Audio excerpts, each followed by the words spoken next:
is a boutique firm that specializes in Democratic candidates and causes and helping them with their digital strategy to stay on the cutting edge. So we're very excited to welcome her today to train with us.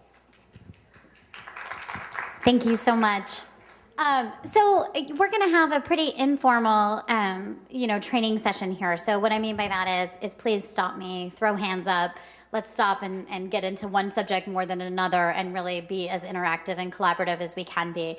I think obviously fundraising is really obviously the most important thing that you have to do in order to keep your state party going so that we can win elections. And so one of the things that we want to talk about today is sort of taking your traditional fundraising streams that you've always had for the state party and trying to find a way to kind of bring in an additional new revenue stream in by using digital. A lot of times people kind of come into the marketplace thinking about digital as spending money.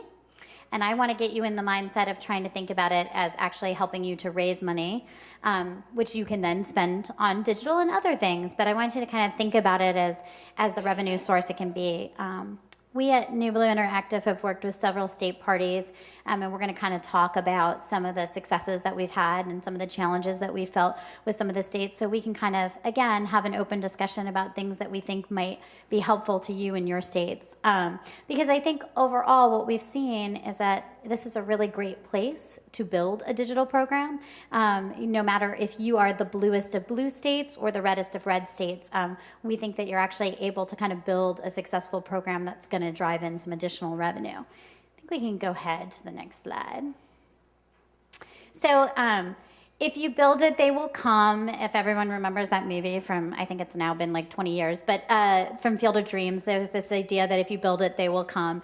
And after Barack Obama kind of hit the scene in 2008 with this idea, and even Howard Dean back in 2004, it was like people thought that money just sort of fell from trees and you just shook the digital tree and the internet spit out money.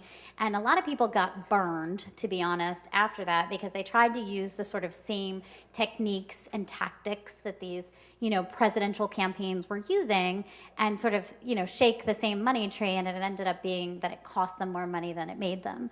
And I think that what has sort of happened now is that the short answer to that, if you build it, they will come, is wrong, but that actually if they will come, and you can actually have a really successful program because they did create, and the good consequence of all of this was they created a $5 donor. They created somebody who's like, wow, I'm super interested in giving to multiple causes, like $5 at a time. So that means that it opens up a whole world of possibilities for me that I can suddenly do. So what we started to find at the state party level in particular, I think, is that somebody is suddenly investing in your party infrastructure. They're caring about your party's infrastructure because maybe they care about, if you're a red state, making sure that every state has somebody there and the operations and the infrastructure. And maybe if you're a blue state, you care about what kinds of candidates you're sending and that they still have the support and you're still paying attention. There's an argument or a narrative suddenly for all 50 of the states to make a difference here. And that really comes from being able to do it on the internet and opening up those folks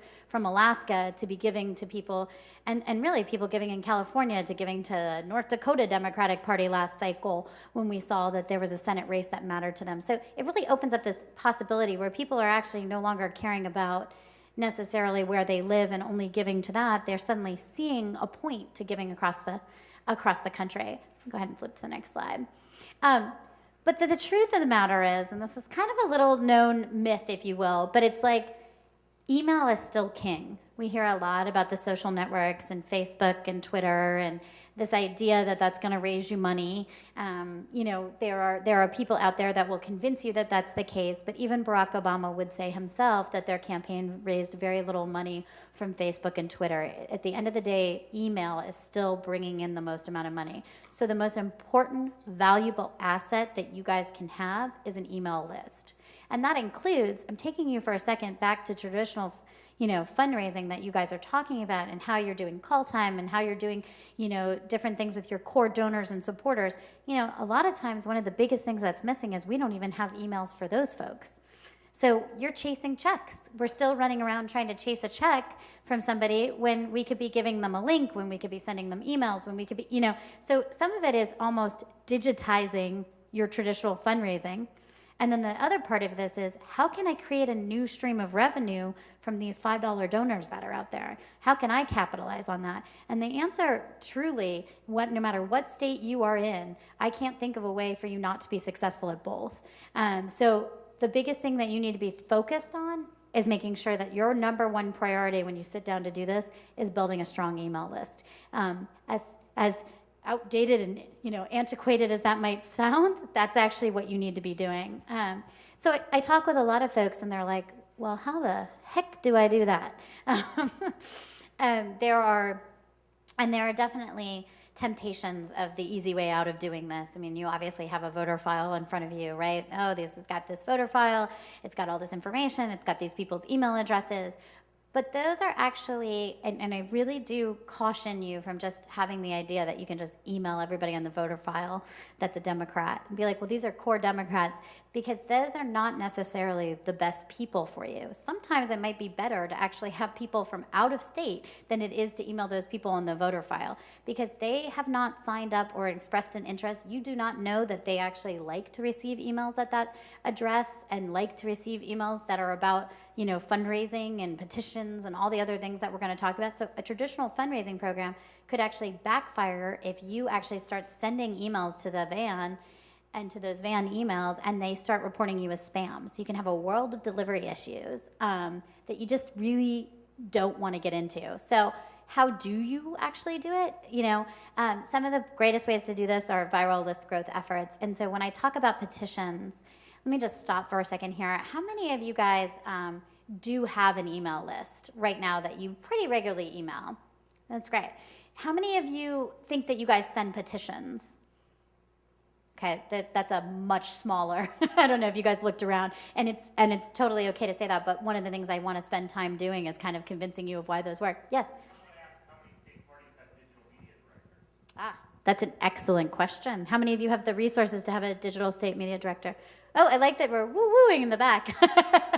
You do. I think there's only about 6 or 8 states that actually have digital media directors on staff. So then that becomes, and let's talk for a second on that, sticking on that point. Let's talk about then this becomes the question, and you all as the chairs and the vice chairs here, then the question becomes, well, who the heck do I put in charge of this? If you feel like, I think that you can make enough and do enough to have the resources to sustain paying for a digital media director, but you have to take the risk to sort of invest in it, right? So then, what I would say is that what you can do as a chair, and when you're thinking about infrastructure, is if you're not ready yet to say, I want to hire some in-house staff person who's going to be in charge of this, that talking with your finance director, who's ever going to be in charge of finance, in bringing in the money, is the first person you should talk to about this. If they can take this on because this is going to bring more revenue in, and at the end of the day, they're the ones who are tasked with bringing in. So whoever is tasked with, it is your job to bring in money, that's the one you could say, okay, hey, I got an additional thing for you to do. Now, granted, they're going to be overwhelmed, have a lot on their plate. Where do we start? How do I do this? But I think saying to them, I want to help you cut down on chasing checks time. I want to help bring money in the door faster. And I went to this thing and I heard this crazy short girl speaking fast about talking to emails or something, But all of that is what I honestly think that when you're talking to the finance servers, they realize that this is going to be a good thing for them. And even though they may not have time, some of this could be as simple as having them bring on an assistant or an intern, not that you're putting them in charge of it, but to help them take some of the burden of some of this stuff off, because a lot of this, quite honestly, is about finding the time to make sure you get out coordinated, cohesive emails that make sense, a calendar, that you're actually trying to build the list. I was talking to folks the other day at one of the state parties who said that they hadn't done anything to grow their list in over a year and a half. At that point, natural attrition is taking its toll. You've got to be constantly sort of replenishing the list, because you're just going to naturally, Noah switches jobs, he leaves that email address. Sometimes people abandon their email address. They were using AOL, they started using Gmail, they don't really like the new Gmail, so they went to Yahoo. I mean, people actually still bounce around a little bit on their email addresses. Now it's less so than changing your cell phone number. It's but you do change your email, So something to think about. So these viral list growth efforts, to your point, if there's not a digital director there, who's coming up with these ideas? Who's going to put this on the table? How do I even start? Because the thing is that petitions are going to actually help you to grow your list, because what happens is people self-select themselves by going to your website and taking an action. Once they give that email, they've joined your list by doing that. And this can be done through your existing resources. 9 times out of 10, if you guys are using NGP, then you are able to do these broadcast email petitions with NGP. So you don't even have to go purchase a new tool. So if you're really like talking about starting from the ground zero here, subfloor basement, and you're like, I don't even know where to start, this is something you can do with existing tools and with existing staff. And even just trying to send an email where you send them to a petition and you look to see how many signers you have and how many of those people are new to your list, you'll see about 10% is going to turn out to be new to your list. So even if you get 200 signers and it's 20 people, it's still 20 more new email addresses. So it's a way to kind of continually keep updating your list in a way that makes sense. And these petitions work because I not only forward it to my friends on Outlook and say, hey, you know, or if I'm using my Yahoo or whatever, I forward it to my friends, but I also post it on my Facebook. This is how Facebook actually raises you money. It's not because people go and contribute, because it's far too interesting to them that so-and-so's vacation pictures are up, right? or whatever, so-and-so has a baby, this is all really exciting. You know, those things are distracting and exciting, so they're not gonna go out and pull out their wallet and get out a credit card and, you know, go and give. But what they are gonna do is post that petition about this issue that matters to you, about this egregious thing the Republican in your state said, or this egregious thing that happened, or that, you know, joining the movement to raise the minimum wage, to make it a livable wage. What are the key issue is at the moment, those people are very apt to post that on Facebook. I mean, if you think about even your own Facebook profile or persona, if you have it, you'll see that many of the people on your news feeds are posting things like this. And so you're getting a large source of new names from Facebook and from Twitter as well. Less so, I think right now Facebook is still dominant on that factor just because of the posting factor and people can see. But those petitions are really, really critical. That forward to a friend element.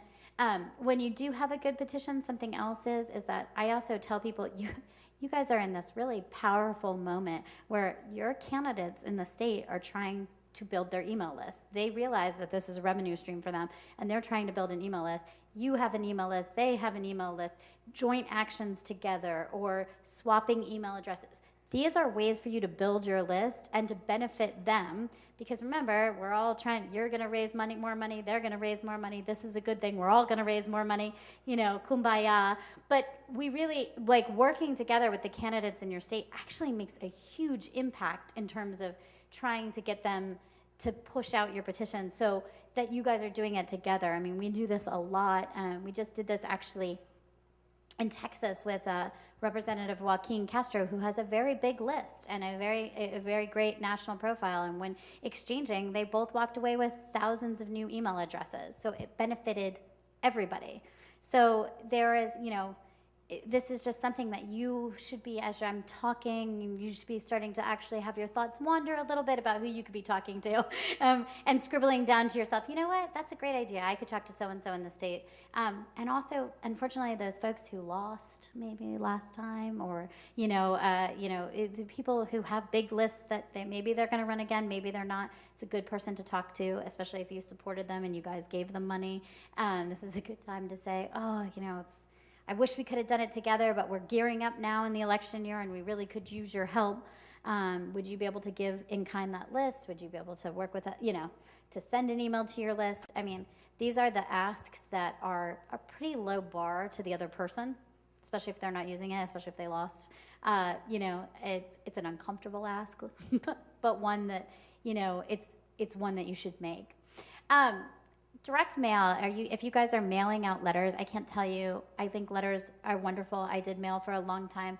But if you're not putting a URL on those letters that are going out, even the ones you're sending from in-house, if you're not telling them to send back their email address on any reply devices, if you're not trying to integrate that direct mail piece with the online, this is what I was talking about with cutting down chasing check times. Like, this is just like a natural thing that people don't even think about. And I'm really adamant about this. I worked at the DCCC for years and did their mail program. And one of the things that I used to always say is that people would just put the URL like on the reply device, maybe at the bottom of the letter, the last thing, the PS. Actually, I think it should be throughout the letter. It should be also on the back of the envelope when they're about to lick it and seal it and put the stamp on. I would say, don't forget, you can save us time and money by going online right now. So they actually flip that envelope over and they're like, oh, you know what, I'll just go online, this is easier. They'll get it faster, they'll get it by the deadline. But I also put it throughout the letter, every time you do those asks that we're bolding and we're putting out there, I also say, you can rush me your check right now, or you can go online and here's the URL. And that actually will make a significant difference. And guess what you get when they go online to get their email address, because they gave it to you for the receipt. So it's also another way to kind of, again, two streams of revenue, right? We're trying to bring in more revenue from that existing supporter base, and we're trying to bring in and create new from the petitions and from posting and having other lists and doing some of the email exchanges. But also that direct mail integration that's one of those cutting chase checks and digitizing your fundraising program in a way that makes sense.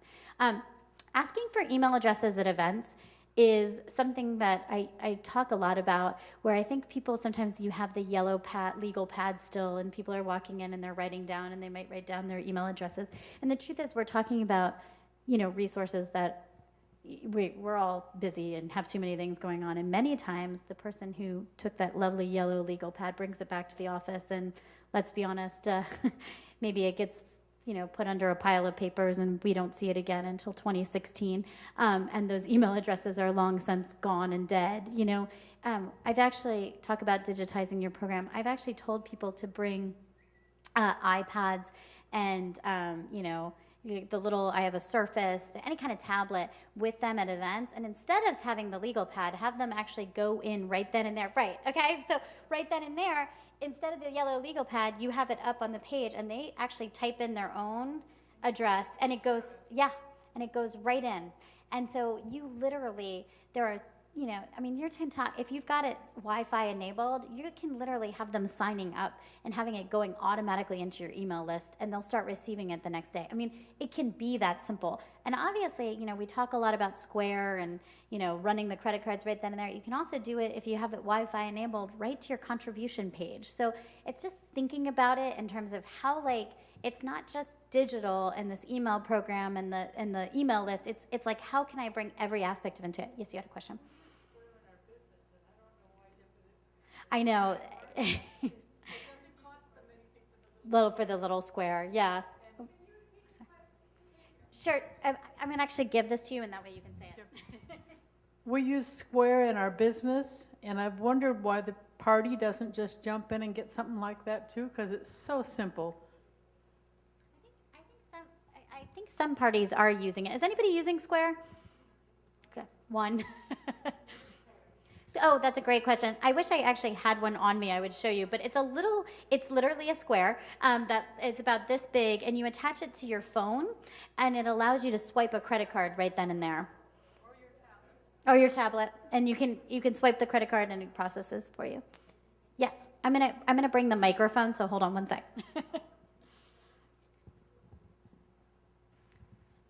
I do a lot of the fundraising in Idaho, and this has always been a big issue of mine.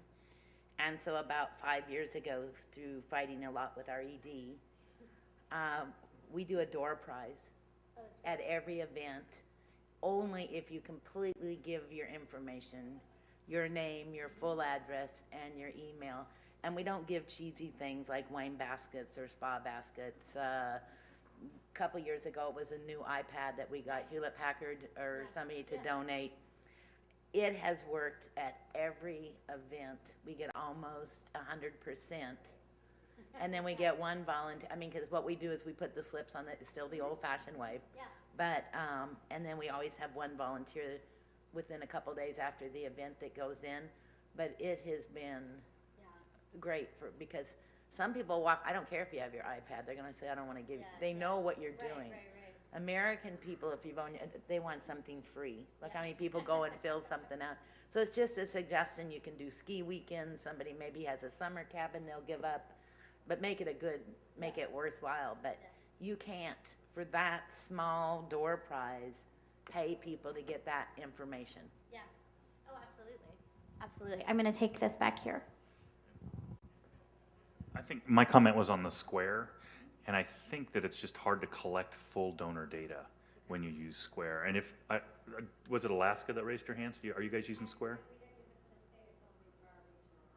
Okay, because if you had found a way to collect the donor data using Square, I would love to know how that happens, so. So you lied.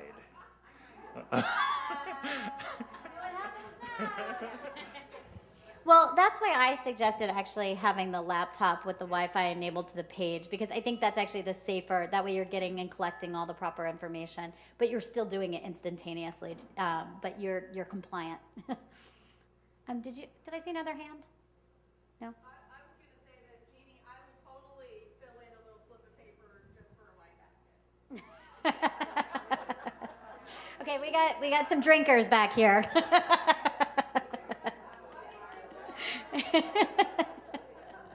Somebody's already broke into the wine back there. So, I mean, I actually think the door prize is a great idea. One of the things I was going to talk about was why the petitions work, going backwards for a second. The reason why a petition work is because people, I see these still, and I'm like, oh, bless their hearts. Like, you'll see emails that are like, please sign up to hear from me for breaking campaign updates. And that is adorable, but nobody in their right mind is going to say, yeah, I totally need another email into my inbox on breaking updates where you're going to ask me for money, because I will fall for that 100 times over. That's exactly what I need in my life, right? Like, but when you tell people that there's an issue that is, pressing in the state, and we need 10,000 signatures, and we're really looking for you to sign this email to show your support for this issue, people will take action, and they'll post it on their Facebook, and they'll put it. But if you ask them to sign up for campaign breaking updates, you're probably falling to the wayside. It's the same idea as offering this awesome iPad and door prize. You've got to give them something in return. One of my slides later, we're going to talk about writing effective fundraising emails, and I'll point out that no one truly wants to give to your email. So, we've got to come up with creative transactions, and you have made the simplest thing as giving them your email address a transaction, and that's what we need to do, and that's why I'm suggesting petitions, because again, the idea that people are just going to give it to you because they want campaign updates is a hard one at this point in 2014, because people are just inundated, as we all know. Let's go ahead and actually, we're going to get into paid acquisition in a minute, so I'll talk about that in a second. We'll go ahead and flip to the next slide. So email swaps. I say that, you probably don't know what I'm talking about. Some of you may not. I'm just going to give a definition so that if you don't know, you don't have to be embarrassed, and I've explained what I mean. So an email swap is something that you can do and don't actually have to report to the Federal Election Commission if it's of equal value. So people started doing this about 5 or 6 years ago, and what they do is I give you 2,000 email addresses of equal value to what you have of 2,000 email addresses, and we literally exchange them. I actually have to say that when I started doing this 8 years ago and I was working at the DCCC, I used to say, and you would exchange discs, which is like hilarious to me that we would say that out loud, but you would literally like exchange, actual files, and so we would use this like as an example that you would actually exchange discs. But nowadays, obviously, what we're doing is you're collecting those email addresses. This can cause deliverability issues if you overswap your names, i.e. I give Dorothy to 6 different people, and she starts getting inundated, and she gets pissed off and starts researching who gave it to her originally and finds out it was me. She's going to be mad. So I got to be smart, and I've got to target, and I've got to put source code on her. So if I give her to somebody, then I'm not going to give her to anybody else, so that she doesn't get swapped more than one time. I also want to protect my best donors. So if you have people who give over $1,000, $100, what is it that is important to you that you don't want to give to anybody else? So you can exclude those. As long as you write the formula and criteria down and you both follow it, they're equal value, and you can exchange them without reporting them, and you can have this in a way that makes sense in terms of trying to make sure that you actually can build your list. And obviously, you want to look for highly qualified prospects. So what I mean is, it doesn't necessarily make sense to swap with somebody who completely has nothing to do with you, nothing to do with the state.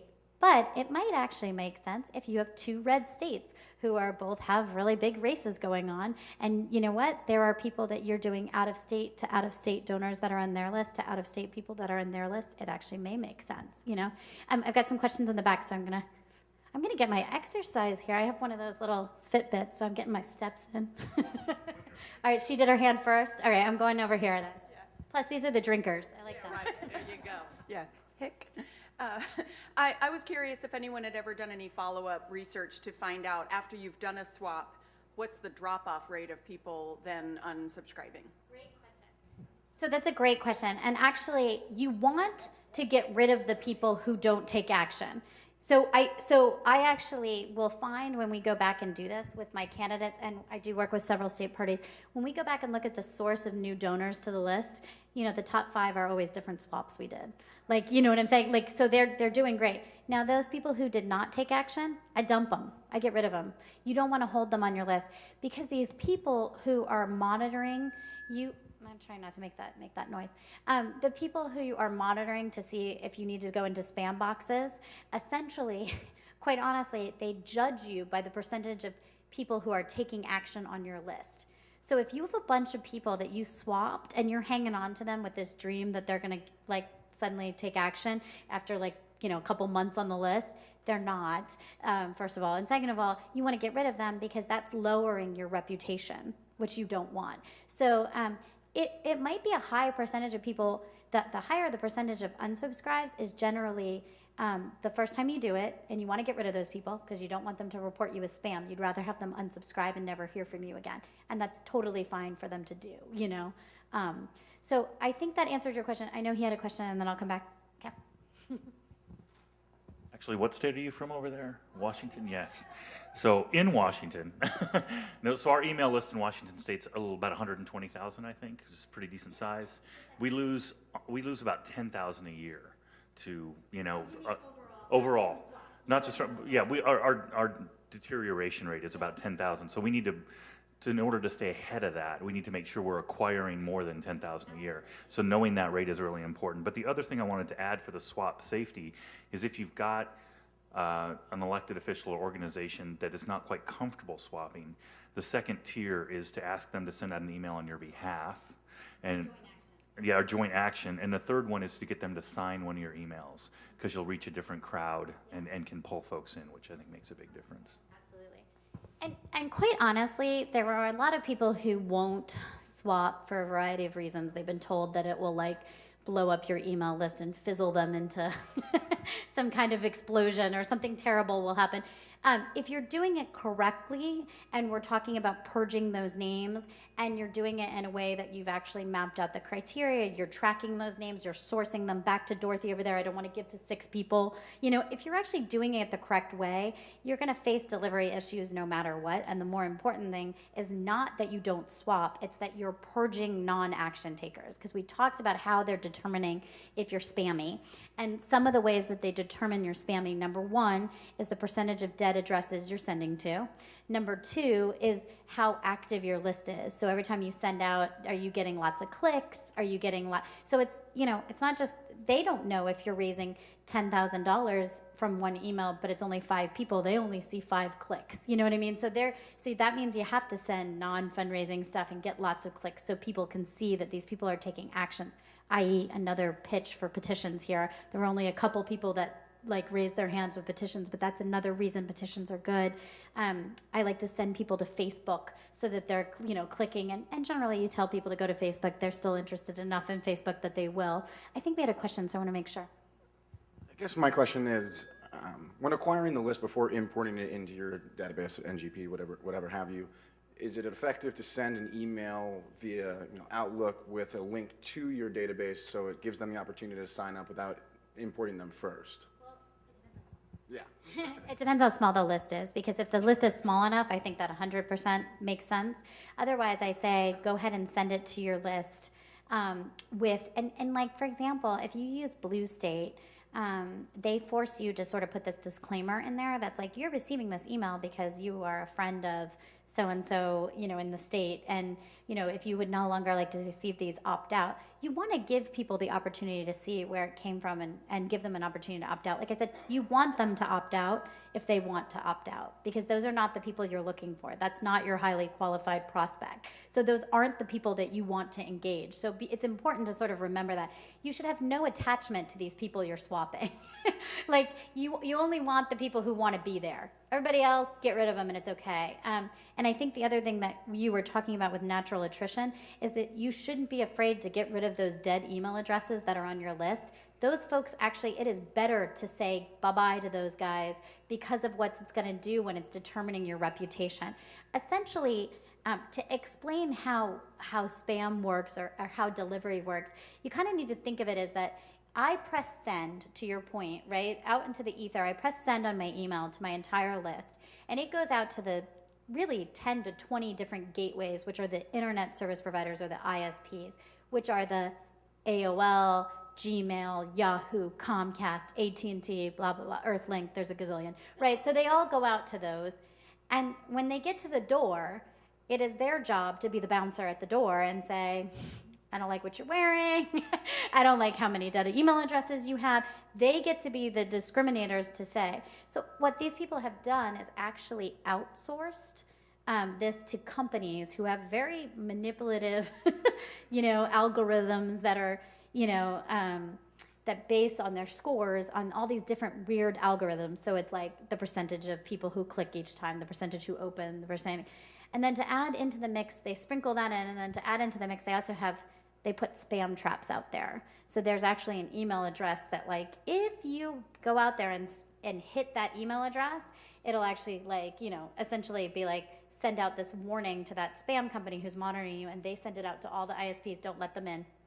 Don't let them in, they're spammy. And that's how you end up getting either blocked altogether, they won't let you in the door, you can't deliver to AOL, you can't deliver to Gmail, or you get, which I think is worse, you get put into a spam box. So the spam box means you get put into that junk folder where nobody knows that they're not seeing you, and there's no big alert. So when I get bounced from Gmail, because Gmail decides they don't like me, at least I see in my, broadcast statistics that there's like a 50% bounce rate. And I'm like, shit, there's a problem, right? What's worse is when you have a junk box, you're going to a junk box and you may not necessarily realize who's putting you in a junk box. So maybe you notice it with a Gmail because Gmail's a large portion.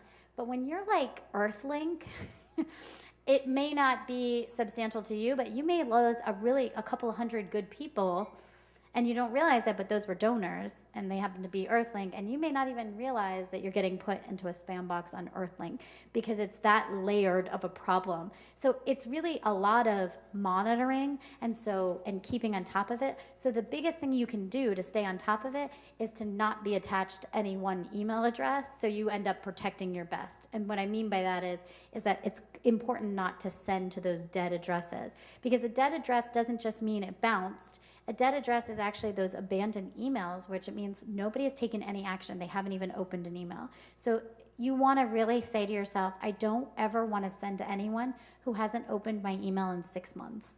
I mean, that's not unreasonable. It sounds it when you're like, oh my God, that's 10,000 emails I'm losing. But the truth is not sending to those means it's opening the door to you just lost 200 donors into spam box on Earthlink. And that's, so hanging on to those 10,000 is actually not as important as it is to getting to those people.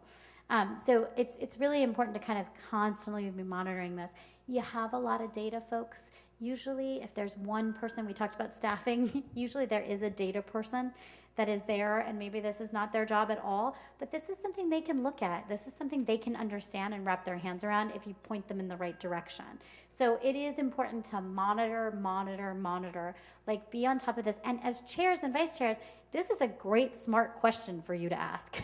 What's our open rate on the last few emails? Hey, can we look at some of the statistics? I want to share this with you. I'm hoping we can be helpful to find ways to improve this. Like, the rest of this is minutia you don't need to worry about, but asking that and putting someone in charge of it, huge, because you're going to make a big difference in what you're able to do. I'll be right over there. We got a question over here.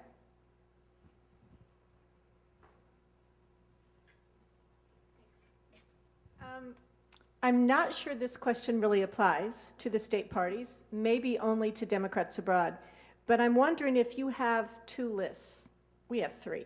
But do you have two? Do you have a donor list and then a list of people that you just want to send emails to tell them about your candidates, your issues, what's going on, get out the vote? Because our main list is just that. It's voter registration. Overseas voters need to register every year. We start over from zero every year. All of our people need to either register to vote or request their ballots every year, every election year. So we can't chase anybody off that list. Right. We need to keep that list and to keep using it for voter registration. Yeah, and I'm just wondering what happens in the States. Are you communicating with people by email about things other than money?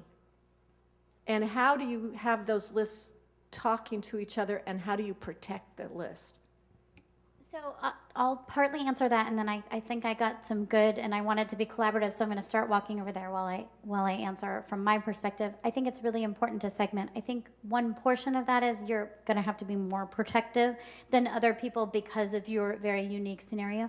But with most people, what I say is that it's really important to make sure that you are constantly asking them for and telling them about things in the state, because you need to become a trusted source of information to the people on your list. They can't just think that you're asking them for money. So it is really important to make sure that you are giving them these trusted sources of information. If you're sharing a news article, giving them information about how to register, making sure you're giving event information and get out the vote information and volunteer information. And one of the biggest things that I talk about is having an effective program is, and this is as a chair or a vice chair, another one of those good questions you can ask your staff is, where's the calendar? Who keeps the calendar for the email? Because there needs to be one calendar. Because what wrecks delivery more than anything else is that if the field department just keeps sending out emails about getting out the vote in this rally, and so some poor person got 5 emails in the same day, and this sadly happens, probably more than people want to admit, that's not productive. And so we need to tier out who gets what, and we need to segment, and you can cut that list any way you want. And you should be, and the more information you can collect, the more data, the more valuable that is.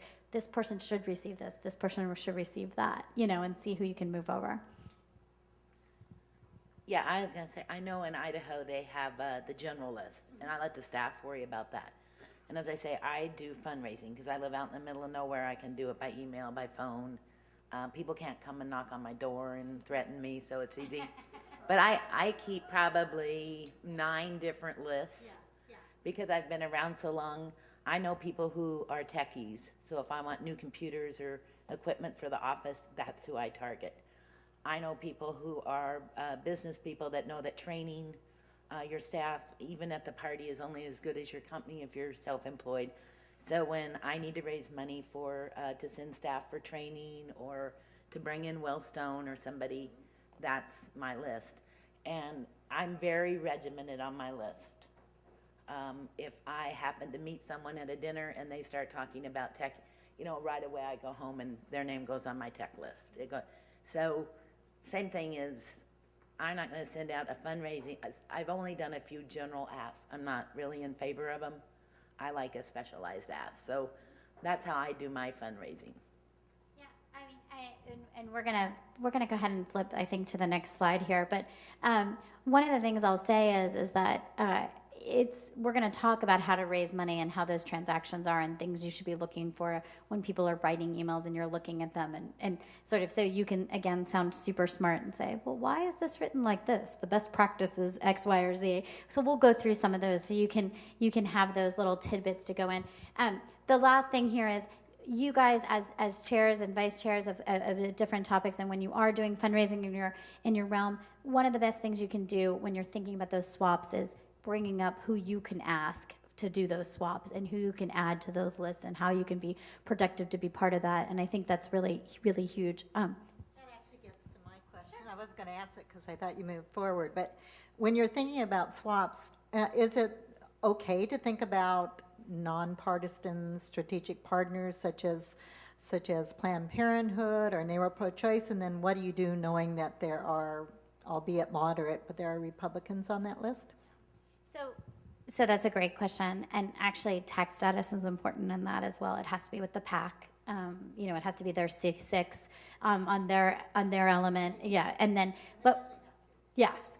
One of the things I say to do with those in particular is a joint action may actually be a smarter move. And so you guys send to each of your own lists and you go to one landing page and it's a joint action standing up for women's rights because somebody said something egregious and we're demanding an apology from them. And on the page would be both of your logos. So it would say like Democratic Party of Oregon and Planned Parenthood Oregon. You know what I'm saying? So like that way, albeit a moderate Republican isn't going to sign that if they see that the Democratic Party's logo's on that. So people self-select a little bit. They would be like, oh, forget it. I don't. Yeah. It's not a reason not to do it. It's there's a good way of avoiding that, I think. Going viral. Just the only thing that I wanted to say there was making sure that you also think about how things will go by very quickly, and that's. If we're doing petitions and we're doing joint actions, it's got to be what people are talking about, what they're already posting on Facebook, what's already Rachel Maddow's topic, or what MSNBC and CNN is running on their Chiron over and over and over and over again. You really want to make sure that it's relevant. So if the state senator in Virginia talks about, pregnant women being a host, yesterday, that's a great thing to topic on. You're like, but wait, that has nothing to do with us. If you are a state who can talk about, I work with a lot of states who can't talk about choice ever, but if you are a state who can talk about choice, that might be a great thing to petition on. And you're like, even though I'm not in Virginia, but you could say this could happen here. And like, we can't take women's rights for granted. And here we've had X, Y, or Z happen, or here we have a great woman running, or whatever it is. That's how you tie it back. And that's a great opportunity. So the hottest news topics are very, very important. Videos can be really hard to go viral. If you think about the videos that have gone viral in your mind, they're very, very unique and different, and it's very hard to really have and invest that. So I usually tell people it's probably not the best place for you to spend your resources. You should be trying to just make it as simple as possible to get it out the door, to be timely. Paid acquisition. I'm just curious to take a second here. In terms of talking about building your list, how many of you have done any paid acquisition? Meaning you've paid for an email list, you've paid for a Care2, or any of these things sound even remotely familiar? If there's any resources? You guys have? Paid for ads. For ads, okay. And so you did ads that went to a petition?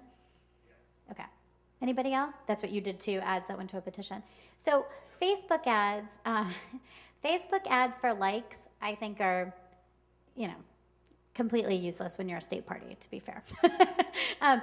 It's very important for candidates when they're first starting because they need to make sure that they've got more than the other guy or girl, and that's important. And because a reporter will actually be like, they only have 200 Facebook likes. Well, they have it's like ridiculous, but sure, fine. You need to spend a little money to get there. For a state party, I don't think that that's necessarily the most important thing you can do. You can use your email list and other things to get them. But in order to get an email address, Facebook ads are a great thing because they can be done in a pretty small, it's like a budget. It can be self-service on your credit card, and you can stop and go as you see fit, as opposed to like when we're all putting on media ads, right? Like don't you wish you could stop and start those? Like, that's not working. Pause. Give me my money back. So essentially, this is a way for you to say, hey, I'll put $100 down a day and sort of play around and see. And they all should go to petition pages where people then give your emails. Facebook ads in particular are good because it's self-identification. The person has actually told you they're a Democrat that lives in your state who likes X, Y, or Z. So if you're going to do something on the minimum wage, you can actually see by keywords that they're going to be interested in the minimum wage. Or if you're doing something on women's rights or something, you're going to be able to see that they're really into, Planned Parenthood. They already like Planned Parenthood. There's lots of things that you can target. It's kind of a dream come true for us when we're looking for keywords. I know they like Rachel Maddow. I know they like this. I'm going to be able to tell that that's somebody who's going to be interested in. So when you guys are thinking about a budget and you're thinking about, we sort of talked about that moment where we were first starting, right? And I was like, hey, look, you may not have a staffer who can take this on. You may not have the ability to move forward. And, you don't know how to build your list when you don't have a lot of money. This is a low budget way of doing it. And so talking with the folks when you're sort of just starting off and having a brainstorm and saying, hey, I really do think it'd be important for us to build up our email list.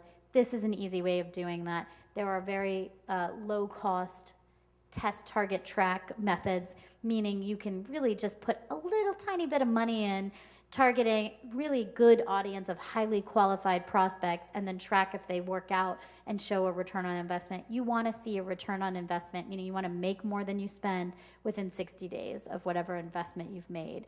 So, if you do something like $1,500, that you want to make sure in 60 days that those new names you got, that you can go back and look and that they've raised you at least $1,500. And 1501 to me is a success because they're going to continue to give. And these are things you want to do now, and you want to have your staff and your team and everybody in place thinking about them now, because I just said it took 60 days. So the closer we get to the election, the harder this is going to become. There are something called fixed placement acquisition, and then there's ads. So ads are like a Facebook ad that drives you to the petition, or it could be a Google search ad, or it could be anything that actually, or the good old-fashioned banner ads that you see, right? Those can be more expensive and they're a little bit riskier. You're gonna say, I'm gonna put out so much money. Now, Facebook is self-service. I put it on my credit card, I can stop it at $25, I can cap it at $25 a day, same with Google. So those are, low budget, and you can stop them, it's fine. Some of the banner ads are gonna be more risky in the sense that those are usually minimums and, cost per impression, and there's no guarantee you walk away with a certain amount of email addresses. So what I mean by fixed placement is this is sort of this idea that people came up with where you contract with different people to say, I will buy X amount of email addresses at a price we then agree upon. So Care2 is a petition site where people do that. You can do those for $1.50 a name or something like that, and you can contract to get $1.50 a name for names within your state, and they'll put up your petition, and you get anyone who has signed that petition and agreed to receive emails from you. So that's a good way to get a jump start when you're looking to try to figure out how I can get some new names. List rentals are, again, the idea is that they do it on their servers. So if people don't take action, you haven't messed up your delivery to any particular list that you're not sure about if it'll work. But it's high risk in the sense that you don't know how many names you're going to walk away with. And then ads we talked about. Now, the one thing I can talk against, and I think happens in every state, at least every state party I work with has had this scenario happen at some point. Like someone will call you and say that they've got this voter list, they have this business, it might be a donor, it might be a supporter, it might be a friend of the candidate who's the biggest race in your state, whatever it is. They want you to buy a list that's sort of from a suspect source, if you ask me. Those are the ones you need to say no to. Those are the ones you're going to tank your delivery. Those are the ones that so, treating donor maintenance is always important, but also be cognizant that those are not things that you should be pushing for. If you're talking and sitting and having a strategy session about how to build your list, some of the things I brought up are the ones you should nod in agreement to. Some guy has a list are the ones you should say no to. I always say they're like drug pushers on the phone. They call, I got this list. If it sounds too good to be true, it definitely is. But that happens a lot, and there are a lot of companies out there that will say that they have the list of every Democrat. And I'm like, you guys are the state parties. You actually have the best list of Democrats in the state, but they will still call you to tell you that, as if you have better. I think you guys have better information than they do. Go ahead and flip. Okay, what we should all be trying to aspire to. How do I actually raise money? This woman's been babbling on forever, and she hasn't told me how I actually raise any money. Of course, building your list is how you're going to get there to raise money, but this is really about, and we can go ahead and flip, this is really about how you guys should be thinking about your programs. So whether you are implementing the program or you are having people who are implementing the program, you sort of want this overall philosophy that everything is a 3-step process. And what I mean by that is that we talked about that calendar, right? I said, that's the best question you can ask. Like, who's managing this calendar? Because you do want one person who's in charge of the calendar, and so that way all requests are sort of going into one calendar, and we can sort of see, and so we can segment and cut and slice and dice as we see fit.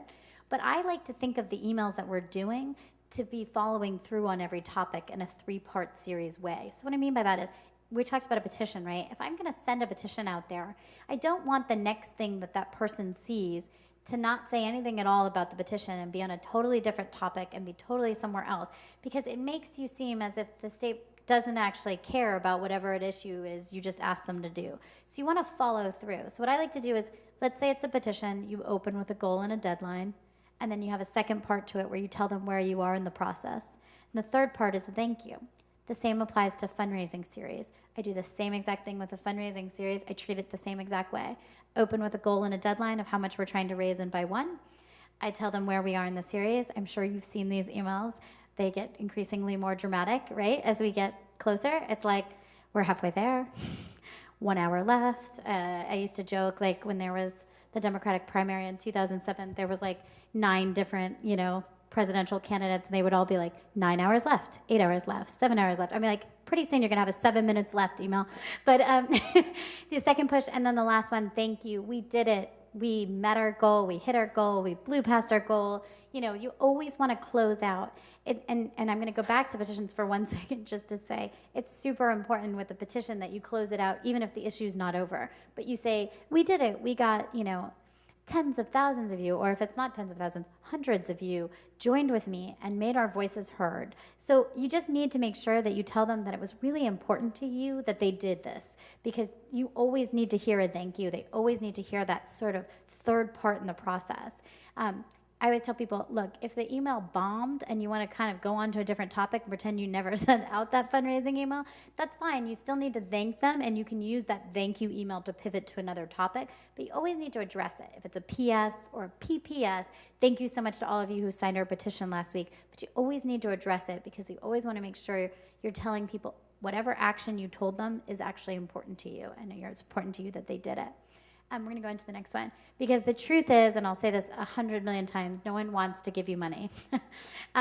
There will be moments, everyone will have them. There will be a moment in this world where you will say that you are the hottest state party, and you know it, right? Like, there will be times where money rains down because your state is the one everyone's paying attention to. You're recalling somebody. There's, somebody said that rape was not legitimate, whatever the moment is, there will be a moment, and you will get to have your chance to hold your hand steady while the money rains down. Most of the time, that's not the case, right? So you have to make them give you money because you give them a transaction or a reason to give, and that is super, super important. So we talked, Jeannie, right, it's Jeannie, you talked about transactions, and you talked about how it's very specialized, and that's exactly right.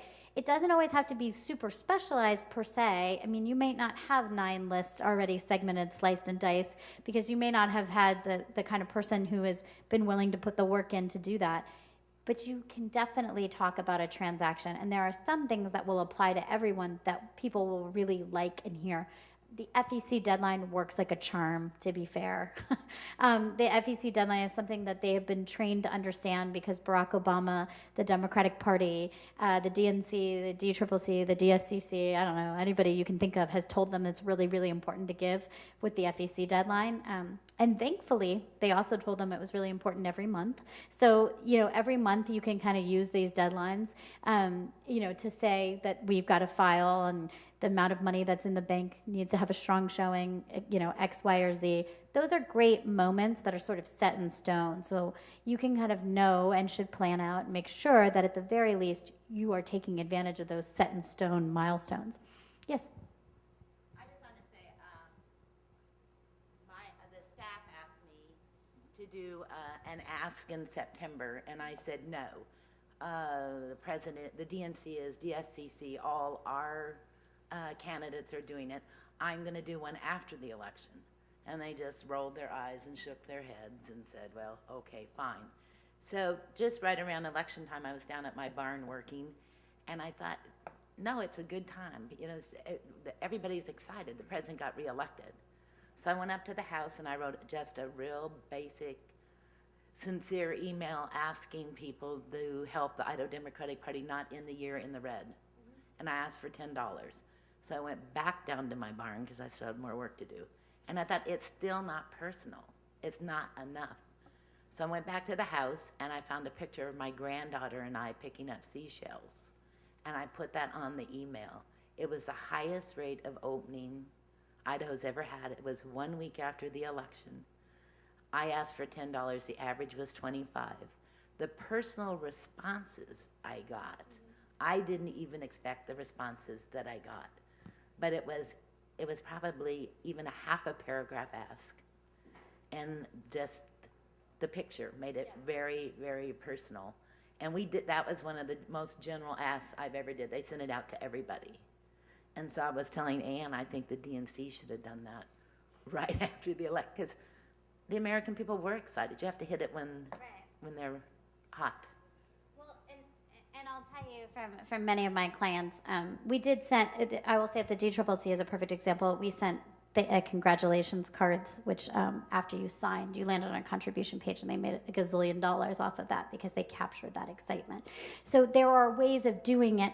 I think you brought up so many good points. I want to flip to the next slide, Noah, if we can, which I think are really important. Look what the first one says, make it personal. One person to one person. I think that's really important. There are times when you should have it come from Democratic headquarters or, South Carolina Democrats or Florida Dems. In the example, we work with Florida, we do stop Rick Scott a lot because we've got a great boogeyman there and it kind of rains money sometimes. So, but a lot of times it's better to make it personal. But there will be moments, because Rick Scott has done something awful, where you want to do stop Rick Scott and you want to be kind of nasty. When you want to be nasty, it's really important to not have that come from a person, because nobody wants a nasty person in their life, but they don't mind stop Rick Scott. If it's about something that's like momentum and team building and that, I always say that the Team South Carolina, Team Idaho, those are for when you're talking about getting volunteers and you're talking about, and it can even be petition asks, but fundraising, most of the time you really do want it to come from one person to another person, because it is a lot harder to say no to Taryn than it is to say no to, Team South Carolina, right? It just is. So the other thing is making it a transaction argument. So you captured and harnessed the excitement of the election.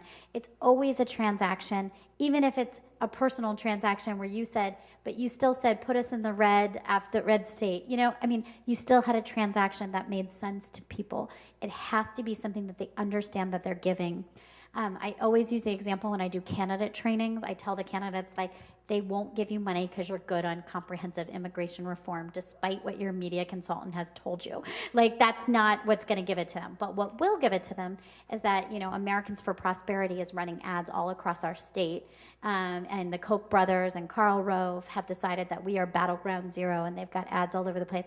And if our state party doesn't have the infrastructure to be able to help our candidates fight back, we're going to be outspent, we're going to be drenched, we're going to be, the world is falling, the sky is falling. And the truth is, these are written like ransom notes. And I'm going to be fair and honest about it, most everybody who I work with, I receive, there's not a lot of love with what I do. Most people say, I love what I do, but what I mean is that the candidates and the state party chairs and all of you will say, oh, these are written so terribly. They sound like a ransom note, and they're just awful. And and I want to add policy to this, and I want to talk for really long amounts. One of the best things that Jeannie said, which is music to my ears, is short. The shorter the email, the better. People actually have less than 2 seconds to capture their attention. And the moment you make that email look like homework, it's all bulky and there's lots of words, nobody's reading it because they've moved on. Because if they're anything like me, they're getting thousands of emails a day and they're triaging. I got to read this is really important, this is not really important. And the moment you make it look long, forget it. But if you give me a graphic which shows either something I might be interested in because I'm not sure, or it's really clear about what's going on and why I look at the graphic and I know what they're trying to tell me without having to read the email, I like that too, right? You may not always have somebody who can do graphics, then make sure it's just a couple of sentences short. But there are actual rules that I like to follow. Actually, we're going to clip, I can talk through all this, but go ahead and flip to the next one. The most important part is capturing their attention, and that means the opening. We used to talk about it with call time, that it's the fundraising pitch, the 2-minute elevator pitch. You know, everybody has heard these many times, right? Well, that's become the opening in your emails. So if you're looking at emails that people are sending out from the state party, it's got to be 99 words or less before that first link. And before that first link needs to be the clear financial transaction if you're asking for money about why you need that money. It needs to answer the questions: why you're writing, why you need money, and why you need money right this second. Why they can't walk away from this email without giving you money right now. It should be that breathy ransom note, because a ransom note is, I need money now for XYZ. It's got to be like that. It's actually, you know, so that's why I said there's not a lot of love. Nobody's like, oh, this is wonderful writing. It's not. You know, it's not supposed to be that way. It's supposed to be quick, to the point, and persuasive. Like, you gotta get them to give. And the only way that people are gonna part from their money is if you give them a good enough reason. Because unfortunately, one of my